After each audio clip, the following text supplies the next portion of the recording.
Hey, everybody. Kim and I would love to wish you a Merry Christmas. So Merry Christmas. We are working on the nativity sets for our grandchildren made out of stones. I have baby Jesus here. Kim's got an angel and a sheep. You can make these out of anything, but it's a great way to just share them and share the Christmas holiday spirit. We hope that you are all sharing in the Christmas holiday spirit and that you're all having a wonderful Christmas. Happy birthday, Jesus. And even our dog Gracie's saying Merry Christmas.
At the Lee House on Christmas Eve, our tradition is to read the Christmas story out of Luke. But now that we have 4 little granddaughters, I thought we would send the message to our granddaughters of the first Christmas. The first Christmas, Joseph and Mary were traveling. Caesar had asked that all the people go to the city of their family to be counted. So Mary and Joseph were traveling to Bethlehem. Mary was expecting a baby, and it was a long, hard journey. When they got to Bethlehem, there were so many people. It was so crowded. They went to the inn, and the innkeeper said, "We have no room for you, but you may stay in our stable." So Mary and Joseph went to the stable, which is where the animals would eat and sleep. And it was probably very noisy.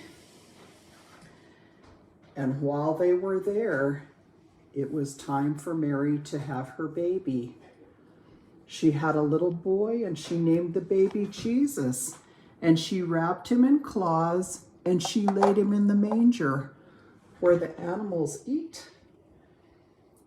And they were so filled with wonder.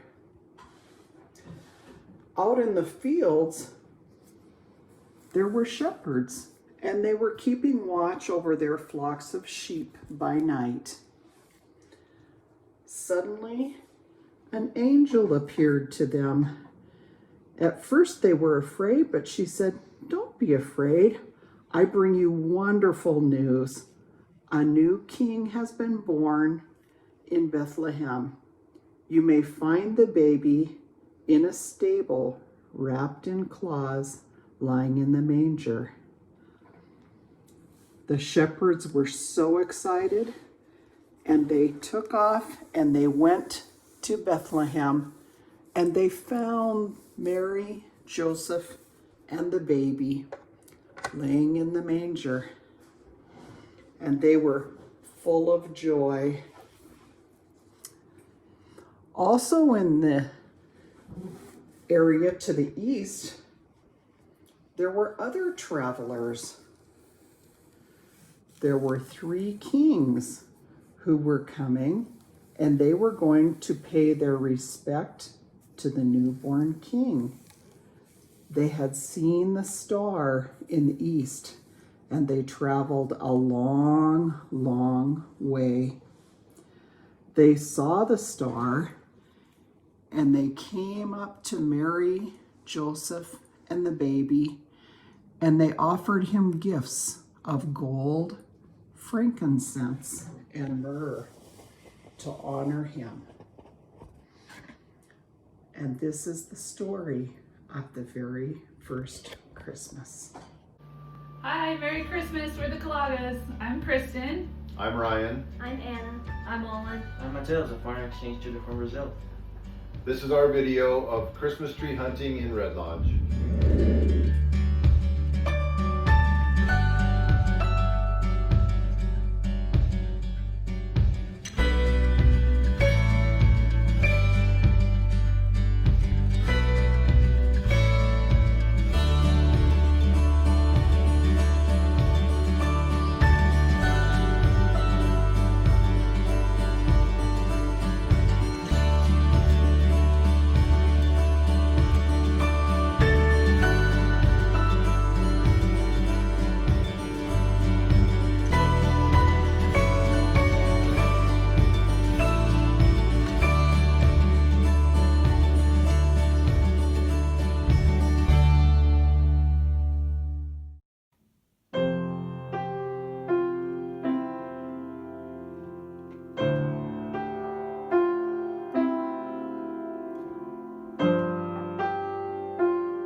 Hi, I'm Joyce Jensen, and I want to tell you a story. And it is just a story. Sometimes it's told at Christmas time, special to those who seek the Lord. Now take a look. Can you see our star right here? This is the largest stained glass window in our church, and you won't see it unless you're up front and beyond the organ. But that star led the wise men from the east, and it traveled until it stopped over the place where the baby Jesus was born. It had done its job. Then the angels had to have a meeting. What are we going to do with the star? It's done what it was supposed to do. We can't just leave it in the sky. And there were suggestions and discussions and ideas and quite a bit of hullabaloo and all kinds of noises. But finally, it was unanimously decided that the Star of Bethlehem would be broken into billions of pieces, one tiny piece in the eye of each baby at birth. So your task, and mine, is to look for that piece of star in every person's eye. It's there, we just have to look. And like the Star of Bethlehem that led the wise men to the stable below, the speck in each person's eye will lead the wise people of today to Jesus Christ just 12 inches below the eye, in the heart of everyone we meet. Merry Christmas. Merry Christmas.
My name's Caleb Hunter.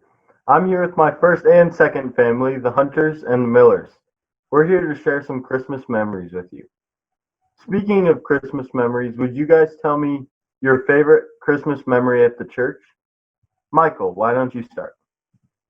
My favorite memory concerning Christmas and church was going into Brother Van Hall with all the kids from Bible school on those long tables, and we were making fun Christmas ornaments and decorating cookies, and it was just a blast.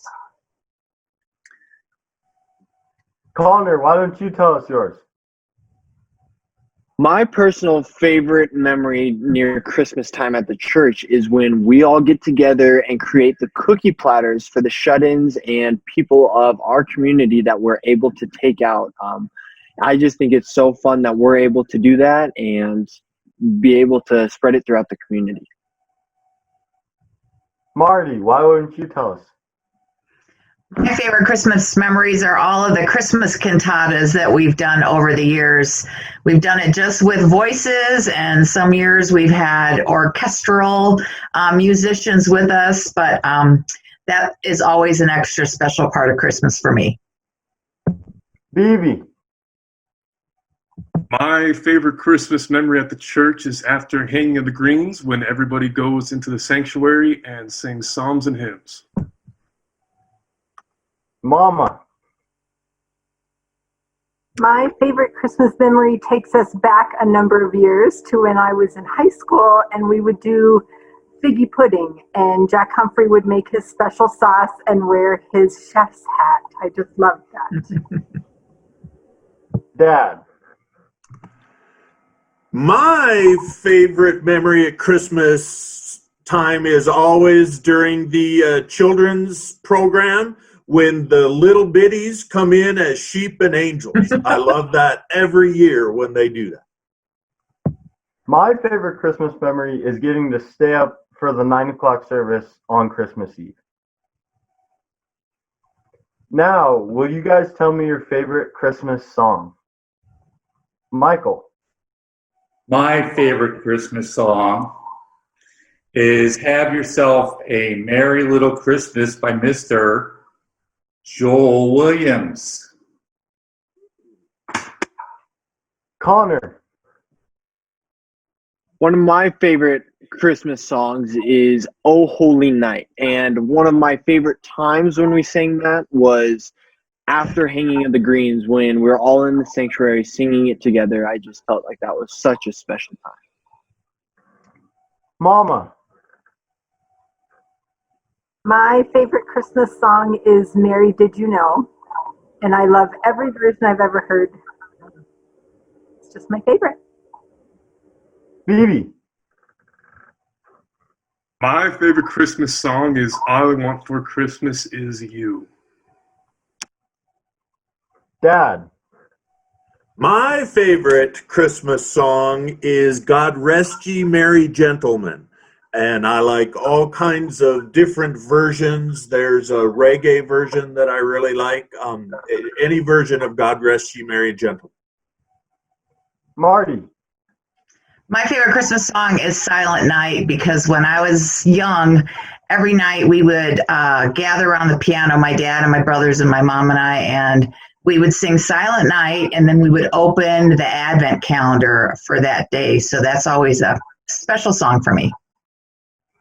My favorite Christmas song would probably be any that Justin Bieber sings, but probably Little Drummer Boy.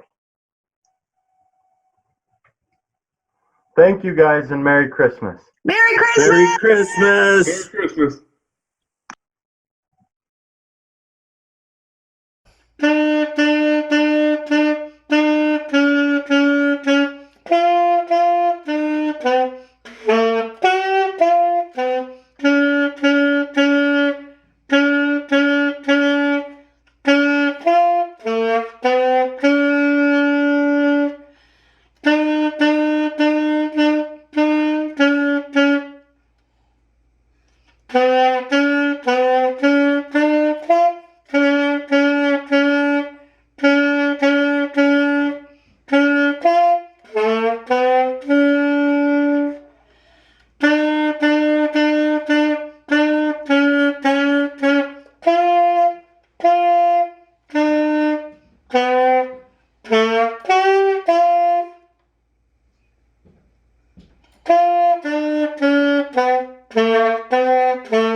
Greetings from the Harrington clan in Walla Walla, Washington.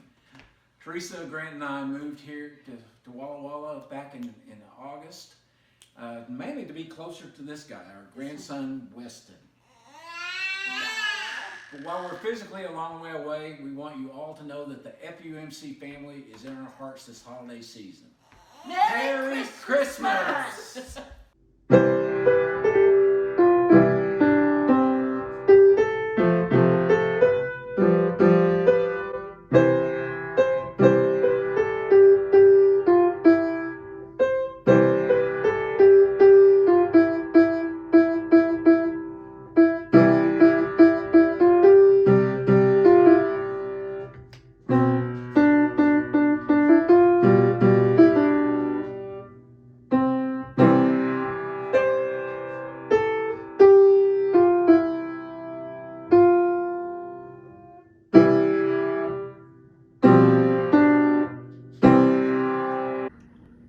My name is Wilma Schroeder, and I'm getting ready here to start baking some more cookies.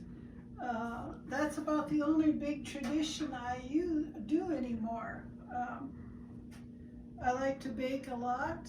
I used to bake so much for church coffee hour, and now that's over. I don't have family in the area anymore to have the big dinners. But over Thanksgiving, I learned to do Zoom with a phone in one hand and my iPad, and now everybody's excited to do that because all of my family's either in Colorado or Florida, and I'm looking forward to that. And I'll be making lots of cookies for the church cookie plates and for some of my friends, and that's about all I do anymore.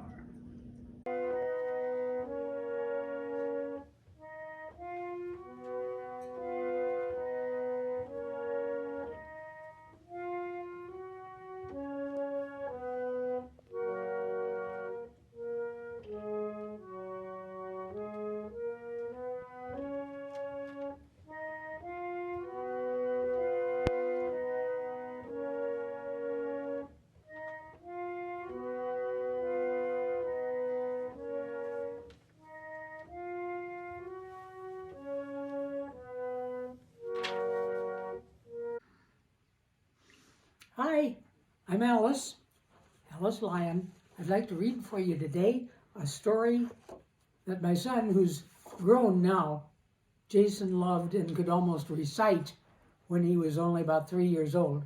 It's called Donkey Daniel in Bethlehem. Who could not love a face like that? Starts out, nearby the town of Nazareth, a long, long time ago, there lived a little donkey you'll see him in a minute, with a nose as white as snow. His name was Donkey Daniel. He was very strong indeed. Why, he could carry anything that anyone might need. He loved his master Joseph, who was gentle as could be. He loved his cozy little stall. He loved his favorite tree. But Donkey Daniel had a wish he somehow knew had very, very little chance of ever coming true. He wanted so to see the world, to learn what lay beyond the fences of his master's yard, his neighbor's muddy pond. Perhaps behind those distant hills, he thought, the sky is brown. Perhaps the grass is pink. Perhaps the trees grow upside down. One morning, Matt, don't leave me. One morning, Master Joseph came to Donkey Daniel's stall. "I've brought your breakfast," Joseph said. "Be sure to eat it all. Today we leave for Bethlehem, and you must come along to bring some things and carry Mary on your back so strong." "I'm going to Bethlehem," thought Donkey Daniel. Whee! Oh, now I'll learn about the world. Oh, now I'll get to see. He stood impatiently as Joseph started in to pack the things he'd have to carry on his sturdy little back. First came a leather saddle, then some bags of food and drink, and a tiny sack of money. He could hear the coins go clink. Then Joseph lifted Mary up. She seemed so very small that Donkey Daniel hardly felt her on his back at all. "It's time for us to go," said Joseph. "I will walk ahead." And Donkey Daniel followed where his gentle master led. They passed the houses and the wall. Right out of town they went. And when they reached the distant hills, they started their ascent. Straight up they climbed, till Donkey Daniel thought they'd hit the sky. Why, I can see for miles around, he cried. Oh my, oh my. Well, just a minute. Then down they went through valleys green, past laughing little streams. The real world, Donkey Daniel thought, is better than my dreams. They walked and walked and walked and walked. And then at last one afternoon, good Joseph cried, "There's Bethlehem. We ought to be there soon." "That is good news," said Mary. "Oh, how gladly," she replied, for she was very tired from the long and bumpy ride. The town of Bethlehem was filled. Just a minute. With visitors that day. So Joseph had to look and look to find a place to stay. But no one had an empty room, and so they had to sleep on hay inside a stable filled with chickens, cows, and sheep. They ate their supper, made their beds, and shut the stable door.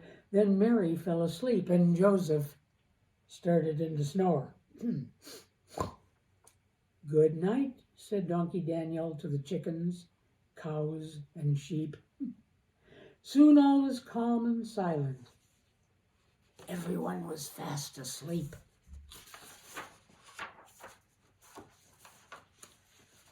But Donkey Daniel wakened in the middle of the night. "How strange," he mumbled. "Mary's up. The stable's filled with light. And Joseph, why is he awake? Whatever can it be? I must find out what's going on. I must get up and see."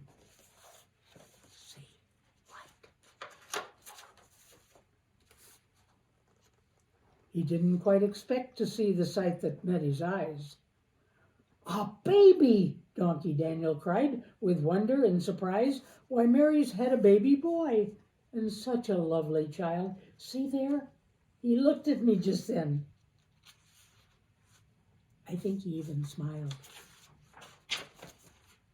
Suddenly, there was a knock heard upon the stable door. Some men came in, quite out of breath, and knelt upon the floor. "We're shepherds," they explained. "We've come to see the Son of God." "What do they mean?" thought Donkey Daniel. "This is very odd." He tried to understand each word. The happy shepherds said how angels had appeared to say that in a manger bed they'd find the Son of God, a child newborn of holy birth, a baby who was Christ the Lord, the Savior of the earth. He tried but didn't understand the many words he heard. How could a tiny little babe be Christ, the mighty Lord? But then a strange thing happened. Something made him bow his head before the baby Jesus lying in the manger bed. What do you think made him bow? What makes us happy or even leap up with joy? Each Christmas, so many years later.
This is Maisie Louise McDonald, and I wish you a Merry Christmas.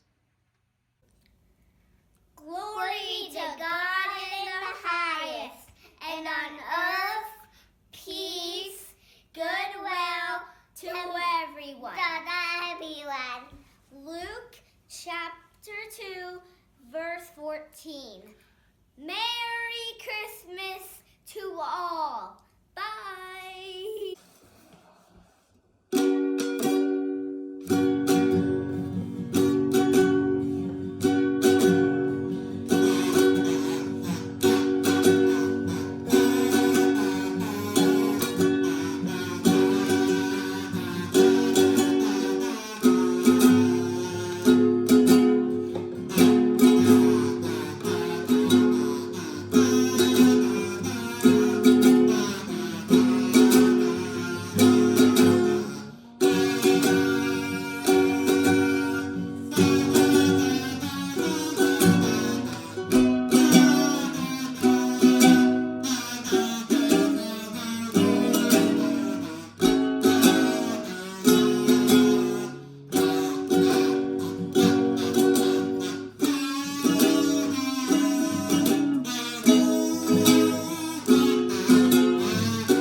Hi, my name's Rena, and one of the Christmas traditions I've carried on for many years is to read a children's Christmas story on Christmas Eve to my family.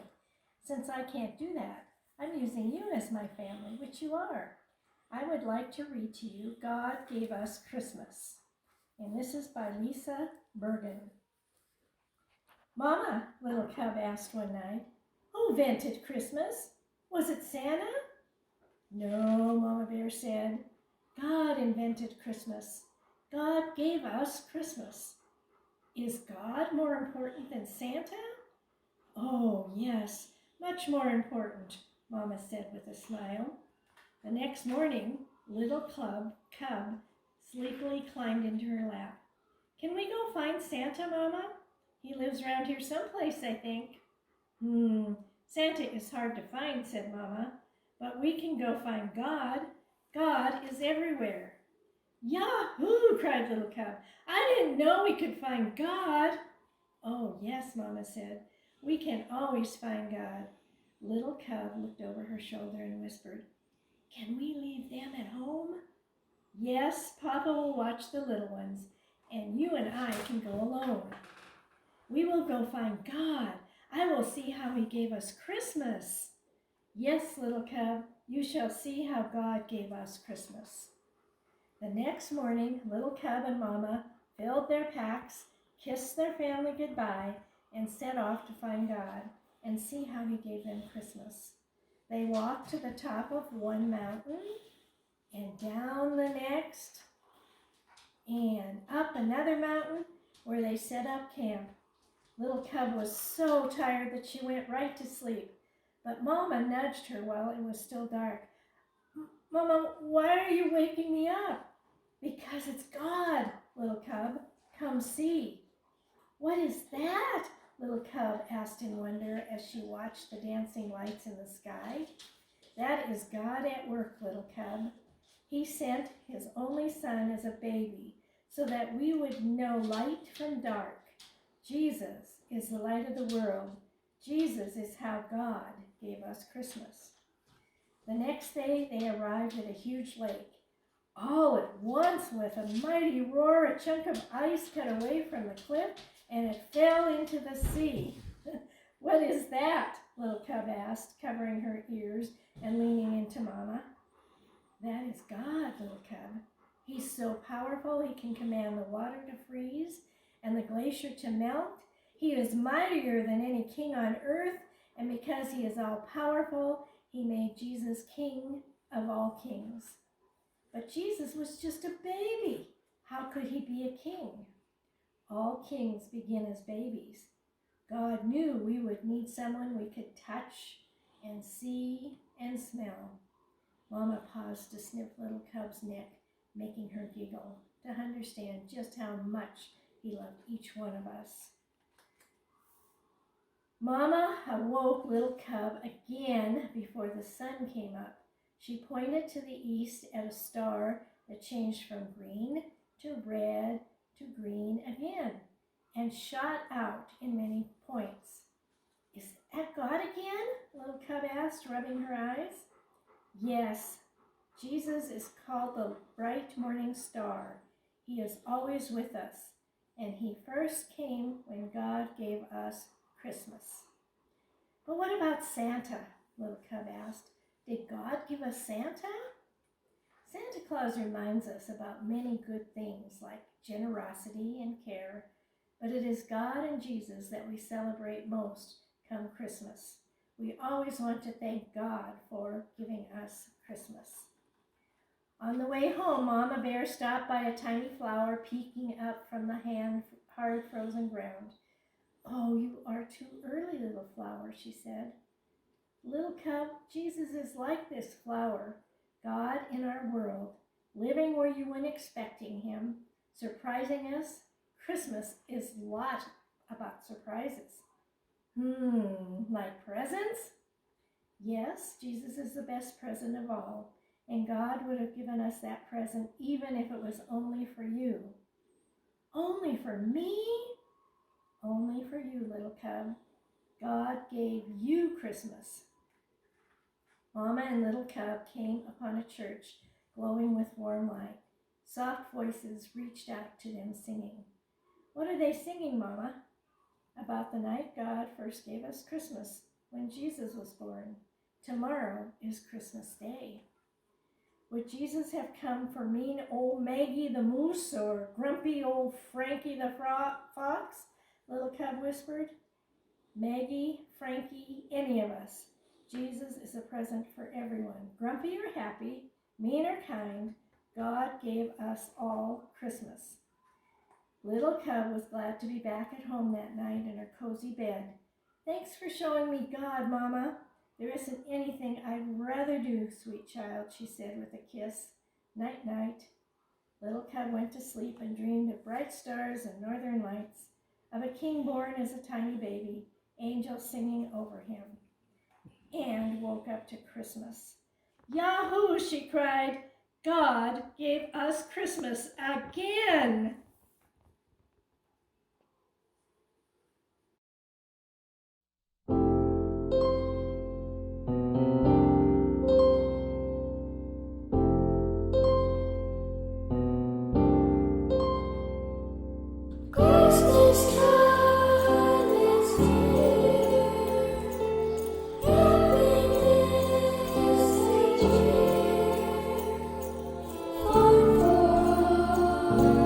For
Welcome to the Bishop's Residence.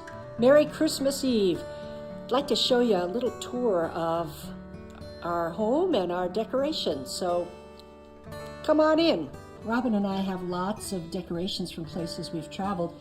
This is one of our favorites. This is a nativity scene from Alaska. But each one of us, we each have our stocking and up on the mantle, hanging by the fireplace.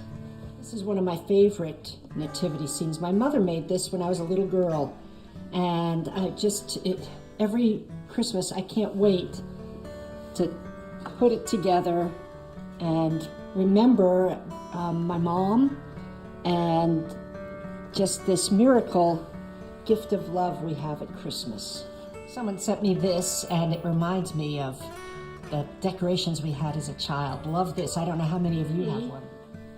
Is made up of decorations from all our various travels. This is from we work with children in Kenya, and this is the last time my family was all together. And this is from a trip we took to Costa Rica, to Newfoundland. This was made by a dear college friend in Nova Scotia, a dear college friend who lives in Montana, actually. And this was made by my 5th grade teacher. And again, we have all of these nativity scenes from the various places we've been to. It's really so meaningful to put them up every year. Each of us has our own tasks and chores at this time of year. One of the things Robin loves to do is bake, and that's what she's doing right now. Robin, what are you baking? I'm making peanut brittle for the first time. What do you usually bake at this time of year, or make this time of year? Cookies and toffee and biscotti. So Robin's job is the baking. Mine is to put the lights on outside. It's really tough.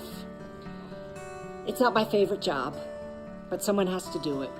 But it reminds me every year that God doesn't come into a nice, beautiful world that's neat and orderly. God comes into the world, into the very mess of things, and shines a bright light that casts everything in a new light. So, from the Bishop's Residence to you, we wish you a Merry Christmas, Billings First!